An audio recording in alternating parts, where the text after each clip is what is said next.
Good morning बच्चों। Online classes में पुनः एक बार आप सभी बच्चों का हार्दिक अभिनंदन व स्वागत है। हमारा जो दूसरा अध्याय है तुलसीदास द्वारा रचित रामचरितमानस के सुंदरकांड और दूसरा है लंका कांड। लंका कांड का पहला जो पद है उसका अध्ययन हमने पिछले वाली क्लास में किया था। अगला है इस पद में मंदोदरी के द्वारा पुनः एक बार अपने पति रावण को समझाने का प्रयास किया गया है कि आप भगवान श्री राम से वैर त्याग दीजिए। और मंदोदरी ने जो सांसारिक उदाहरण है उन सांसारिक उदाहरणों को रावण के सम्मुख रखते हुए अत्यधिक विनम्र भाव से अपने पति राम को समझाने का प्रयास किया गया है। देखिए, नाथ का अर्थ होता है स्वामी या पति। स्वामी या पति। दीन दयाल, दीन का अर्थ होता है गरीब और दयाल का अर्थ होता है गरीबों पर दया करने वाला। रघुराई, रघुराई का अर्थ होता है राम अर्थात भगवान श्री राम। बाघऊ का अर्थ होता है बाघ। बाघऊ का अर्थ होता है बाघ। सन्मुख का अर्थ होता है पास। गए यानी जाना। नय का अर्थ होता है नहीं और खाई का अर्थ होता है खाना। चाहिए करन सो सब करी बीते। चाहिए यानी चाहना। करन का अर्थ है अपना मनुष्य का जो कर्म है, मनुष्य का जो काम है। सब करी, सब का अर्थ होता है सभी। करी का अर्थ होता है करके। बीते अर्थात बीत गए। तुम्हें यानी तुमने। सुर, सुर का अर्थ होता है देवता। सुर का अर्थ है देवता।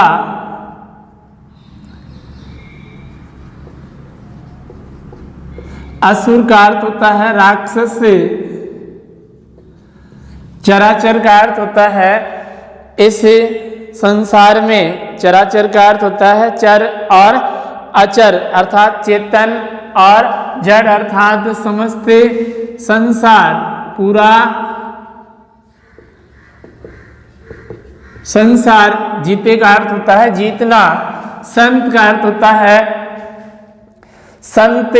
कही का अर्थ है कहना। असी का अर्थ होता है ऐसा। असी का अर्थ है ऐसा। नीति नियम।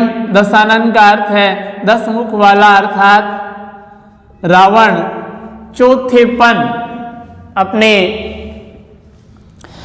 भारतीय संस्कृति में 4 प्रकार की अवस्थाएं बताई गई है और चौथी अवस्था में मनुष्य का कर्म होता है कि वो अपने जो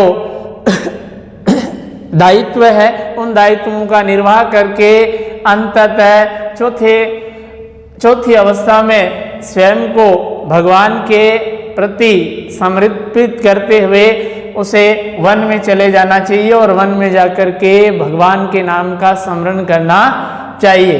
जाई का अर्थ होता है जाना। नर्प का अर्थ है राजा और कानन का अर्थ है वन।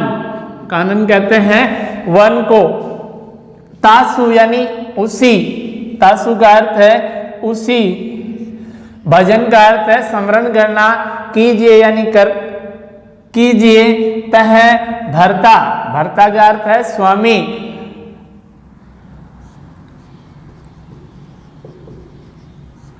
जो कर्ता पालक सहत हरता। कर्ता यानी करने वाला। पालक अर्थात पालन पोषण। सहरता यानी जो विनाश भी करता है और पालन पोषण भी करता है। जो विनाश भी करता है अर्थात जिसके हाथों मनुष्य का विनाश होता है। सोई रघुवीर प्रणत अनुरागी। अनुरागी का अर्थ होता है प्रेम। भजऊ का अर्थ है भजना। नाथ यानी स्वामी। ममता यानी माया मोह। सब त्यागी का अर्थ है त्यागना, त्याग कर।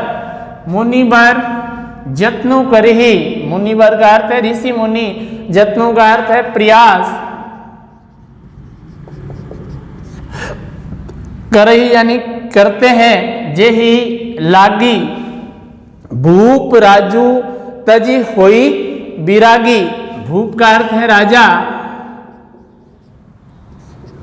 तजी का अर्थ है त्यागना, होई का अर्थ है होना और विरागी का अर्थ होता है वैराग्य, जो सांसारिक जिससे विरक्ति हो जाती है, संसार से जिससे विरक्ति हो जाती है उसके लिए वैरागी शब्द आता है। सोई कौशलाधीश, कौशलाधीश अर्थात कौशल्या के धीश।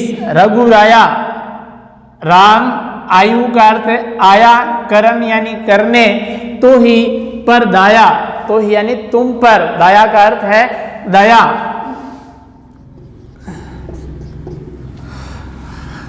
जो पिए मानव मोर सिखावन, मोर का अर्थ है मेरा और मानव का अर्थ होता है मानना, पिए का अर्थ है पति। जो यानी तुम, सुजसु होई तिहुपुर अति पावन, सुजसु का अर्थ होता है यश और कीर्ति, पुर का अर्थ है जगत में, अति का अर्थ अत्यधिक और पावन का अर्थ होता है पवित्र। अस कही नयन नीर भरी, अस का अर्थ है ऐसा, कही यानी कहना, नयन का अर्थ होता है नेत्र या चक्षु, नीर का अर्थ है पानी, भरी का अर्थ होता है भरना।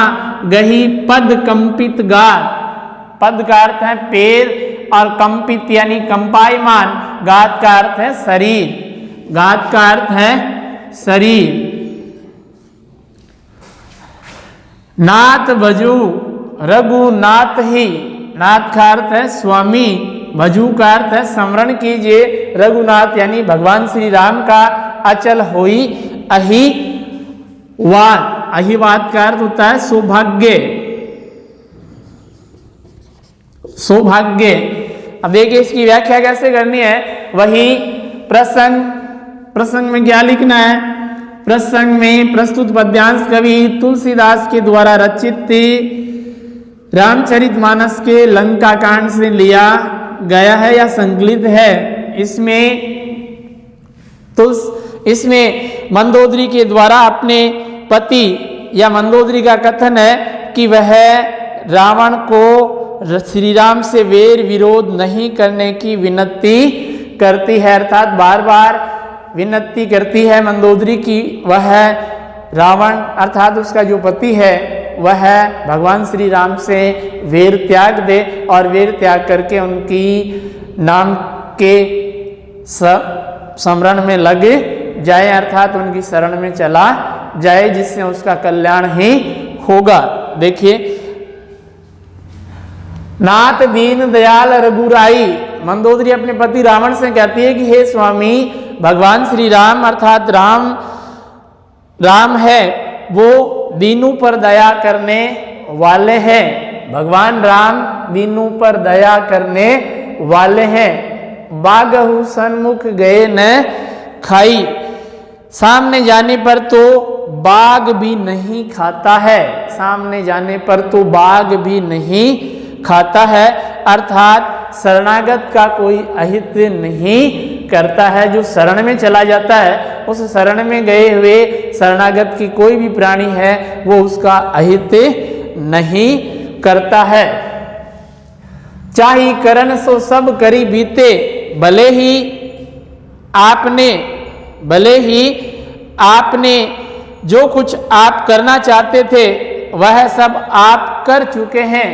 आपने जो कुछ भी करना चाहा वो सब कुछ आप इस संसार में करे चुके हैं। तुम सुर असुर चराचर जीते, तुमने देवता, सुर का अर्थ होता है देवता, असुर यानी राक्षस से चराचर जीते, समस्त संसार को भी तुमने अपने अधीन किया है, अर्थात अपने बल और पराक्रम से समस्त संसार को भी जीत लिया है। संत कही असी नीति दशानन। आगे मंदोदरी कहती है कि हे दशानन, संतों ने ऐसा कहा है, संतों ने ऐसा कहा है, अर्थात संतों की ऐसी नीति है कि चौथेपन जाई नरप कानन, राजा चौथेपन की अवस्था में वन में चला जाए और वन में जाकर के वह वानप्रस्थ में जाकर के भगवान के नाम का स्मरण करें।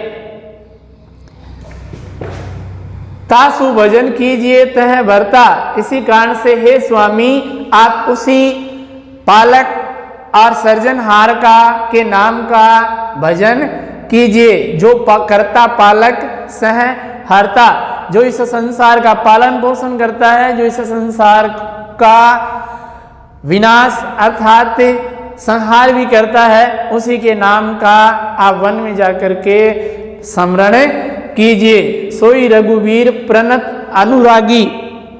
वही भगवान श्री राम शरणागत में आए हुए प्राणी को बड़े ही प्रेम से अपनी शरण में लेने वाले हैं। भजऊ नाथ ममता सब त्यागी। इसी कारण से हे स्वामी, आप अपनी माया मोह अर्थात सांसारिक के जो लालसा है, सांसारिक जो माया मोह है, उस ममता को त्याग करके भगवान की शरण में चले जाइए। मुनि बर जतनो करही जे ही लागी। आगे मंदोदरी रावण को समझाते हुए कहती है कि हे स्वामी, जिससे भगवान श्री राम की शरण प्राप्त करने के लिए, जिसका प्रेम प्राप्त करने के लिए मुनि और ऋषि दिन और रात जिनके नाम का स्मरण करते रहते हैं, भूप राजू तजी होई बैरागी, और राजा राज्य त्याग करके बैरागी बन जाते हैं। राजा अपना राज्य त्याग करके बैरागी बन जाते हैं। ऐसे भगवान श्री राम की आप शरण में चले जाइए। सोई कौशलाधीश रघुराया। वही भगवान श्री राम आयु करण ते तो ही पर दया, तुम्हारे द्वार पर तुम पर दया करने आए हैं। जिन मुनिबर जत्नो करही जे ही लागी, भूप राजू तजी होई बैरागी। हे दशानन, जिससे भगवान की शरण प्राप्त करने के लिए, जिस भगवान के प्रेम को प्राप्त करने के लिए, जिसके साक्षात दर्शन प्राप्त करने के लिए मुनिवर और ऋषि मुनि दिन और रात जिनके नाम का स्मरण करते रहते हैं, भूप राजू तजी होई बैरागी, और बड़े बड़े राजा अपने राज्य का त्याग करके विराग धारण कर लेते हैं। सोई कौशलाधीश रघुराया, आयु करण तो ही पर दया। वही भगवान श्री राम तुम पर दया करने के लिए तुम्हारे द्वार तक आ गए हैं। जो पीऊ पिए मानो मोर सिखावन। हे प्रिय, हे परमेश, हे स्वामी, अगर आप मेरा कहना मानते हो, मेरा कहना मानते हो, सुजसु होइति हूँ पुर अति पावन। अगर आप मेरा कहना मानते हो, भगवान श्री राम की शरण में चले जाते हो, तो उससे आपका समस्त संसार में कीर्ति ही फैलेगी। अस कही नयन नीर भरी गही, पद कंपित गात। ऐसा कह करके मंदोदरी का शरीर और पैर कांपने लगे। नाथ भजहु रघुनाथ ही अंचल होई अहियावत। अगर आप, हे स्वामी, अगर आप भगवान श्री राम की शरण में चले जाओगे तो मेरा सुहाग अखंड हो जाएगा। अब देखिए इसका विशेष कैसे लिखना है। विशेष में क्या लिखोगे? विशेष में वही एक पंक्ति में इस पूरी व्याख्या का सारांश मंदोदरी को पवित्र पतिव्रता, पवित्र पतिव्रता नारी के रूप में चित्रित किया गया है। मंदोदरी को पवित्र पतिव्रता नारी के रूप में चित्रित किया गया है। अगला है दूसरा, वह अपने सुहाग की रक्षा के लिए, सुहाग की रक्षा के लिए हर संभव प्रयास करती है। रक्षा के लिए हर संभव प्रयास करती है। इसमें तीसरा है, तीसरा इसमें भाषा कौन सी है? अवधि। और फिर चौथा इसका विशेष होगा वही अलंकारिक शब्द कौन सा है, रस कौन सा है और आपके छंद कौन सा है। इसमें अनुप्रास, यमक, अनुप्रास, यमक इत्यादि अलंकारों का प्रयोग हुआ है और इसके साथ चौपाई व दोहा छंद का प्रयोग किया गया है। चौपाई व दोहा छंद का प्रयोग किया गया है।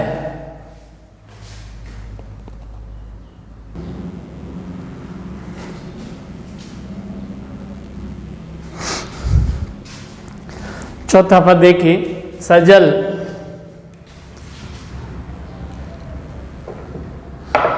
नयन, सजल नयन। सजल का अर्थ होता है सचेत और नयन का अर्थ होता है नेत्र या आंख। कर का अर्थ होता है हाथ। जुग का अर्थ है दोनों। जोरी का अर्थ होता है जोड़ना। सुनहु का अर्थ है सुनना। प्राण पति, प्रियतम या पति। विनती का अर्थ होता है विनती। मोरी का अर्थ है मेरी। कंतन राम विरोध परि हरु। कंतन राम विरोध परि हरु का अर्थ होता है छोड़ना या त्यागना। जानी का अर्थ है जानना। मनुज का अर्थ है मनुष्य। मनुष्य जनी यानी जिसे। हट का अर्थ है हट। मन का अर्थ है आत्मा। धरु का अर्थ होता है धारण करने वाला। विश्व रूप रघुवंश मणि करहु। विश्व रूप, विश्व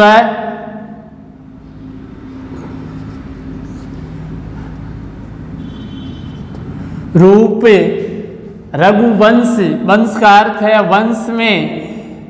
रघु का अर्थ होता है राम। मणि यानी मणि। करहु वचन विश्वासु। वचन का अर्थ है वचन। विश्वासु का अर्थ होता है विश्वास करना। लोक कल्पना वेद कर अंग अंग प्रति जासु। लोक कल्पना वेद कर अंग अंग विश्वासु। अंग अंग यानी शरीर का प्रत्येक भाग। अब देखिए इसकी व्याख्या कैसे करनी है। प्रस्तुत प्रसंग में प्रस्तुत अवतरण तुलसीदास के द्वारा रचित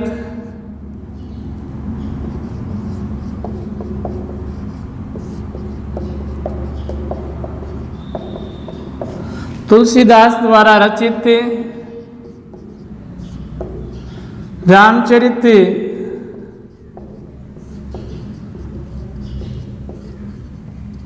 मानस के लंका कांड से संकलित है।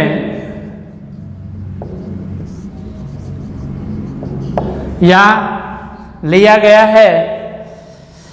इसमें मंदोदरी रावण से निवेदन करती है। इसमें वही बात है पिछले वाले में थी वो। इसमें मंदोदरी रावण से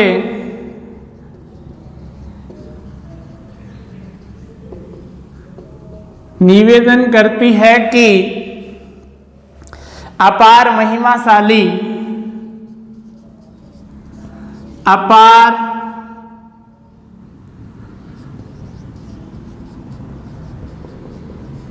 महिमाशाली श्री राम से वेर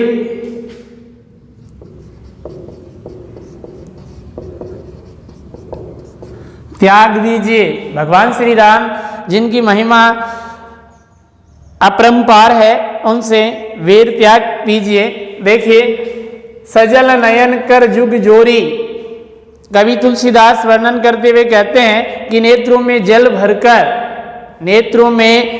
भरकर और कर जुग जोरी, दोनों हाथ जोड़कर मंदोदरी ने रावण से कहा, सुनहु प्राणपति बिनती मोरी, सुनहु प्राणपति बिनती मोरी, हे प्राणपति मेरी विनती सुनिए। हे प्रियतम श्री राम से कंतन राम विरोध परिहरू, हे प्रियतम भगवान श्री राम से विरोध त्याग दीजिए या छोड़ दीजिए। जानी मनुज जनी हट मन धरू, आपने हट धारण कर रखा है। आप भगवान श्री राम को अर्थात आप जिन्हें सामान्य मनुष्य समझकर मन में हट मत कीजिए। जानी मनुज जनी हट मन धरू, जिन्हें सामान्य मनुष्य समझकर मन में हट मत कीजिए। विश्व रूप रघुवंश मणि करहु वचन विश्वासु, हे प्रियतम मेरे इन वचनों पर विश्वास कीजिए कि वे रघुकुल के शिरोमणि श्री राम विश्व रूप है, अर्थात वे परम पिता परमेश्वर है, समस्त चर और अचर संसार के ईश्वर है। सारा विश्व उन्हीं का रूप है। लोक कल्पना वेद कर अंग अंग प्रति जासु, वेद उनके अंग अंग में सभी लोगों की कल्पना करते हैं, अर्थात वेदों में उनके सर्वव्यापक परमेश्वर रूप का नाना प्रकार से उल्लेख हुआ है। इसका विशेष में वही बात, इसमें मंदोदरी के कथन को भावपूर्ण दिखाया गया है और श्री राम की ईश्वरीय वंदना या व्यंजना की गई है। अनुप्रास अलंकार का प्रयोग हुआ है। चौपाई व दोहा छंद का लय गति के साथ कवि ने प्रयोग किया है। धन्यवाद बच्चों।